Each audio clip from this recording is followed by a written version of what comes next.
Isang mapagpalang araw po sa ating lahat. Basahin po natin ang ating mabuting balita sa araw na ito.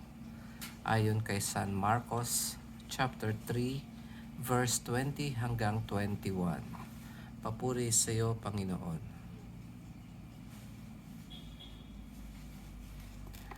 Pag-uwi ni Jesus, muling nagkatipon ang napakaraming tao.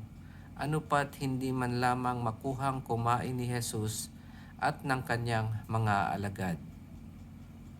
Nang mabalitaan ito ng kanyang mga kasambahay, sila'y pumaroon upang kaunin siya, sapagkat ang sabi ng mga tao, nasisiraan siya ng bait. Ito ang mabuting balita ng ating Panginoon. Pinupuri ka namin, Panginoong Hesukristo. Napakaiksi po ng ating mabuting balita sa araw na ito. At ito ay tungkol sa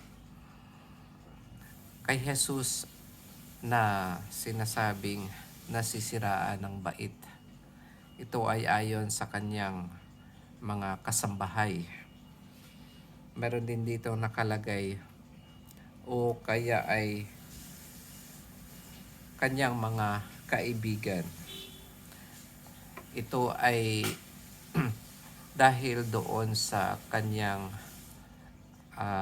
mga ginagawa na napapahiya yung mga pariseo, mga saserdote, dahil pinupuna ng ating Panginoon ang kanilang mga maling gawain o mga maling kautusan na ipinapatupad sa mga tao.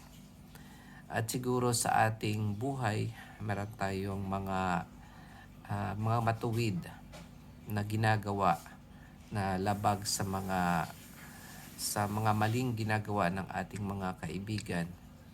At sasabihin nila sa atin na para ka namang iba o kaya para ka namang others. Kasi parang hindi ka na nakikisama sa amin o kaya iba na yung way of life mo o kaya nag-iba na yung pakikitungo mo sa amin. Ito ay isang pagsubok para sa atin para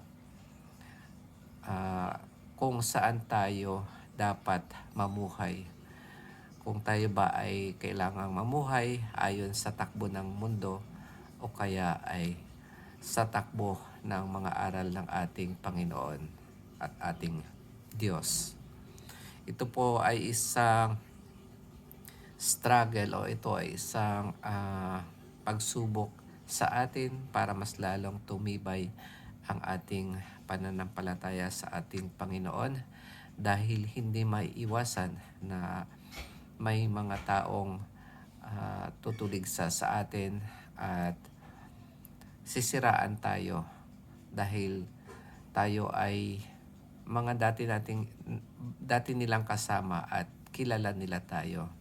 At dahil sa mga pagbabago na nangyayari sa ating buhay, ito ay mahirap nilang intindihin dahil kung minsan ay hindi pa nila natatagpuan ang ating Panginoon sa kanilang buhay. So, patuloy lang po tayo, katulad ng ating Panginoon, lagi siyang nananalangin. Siya po ang ating modelo. Ganon din ang ating dapat gawin. Manalangin tayo para magkaroon tayo ng mas malalim na relasyon sa ating Panginoon at mas lalo tayong maging matibay sa ating buhay Kristiyano. Yun lamang po mga kapatid. Pagpalain po lagi tayo ng Panginoon at makita-kita po tayo bukas muli. Amen.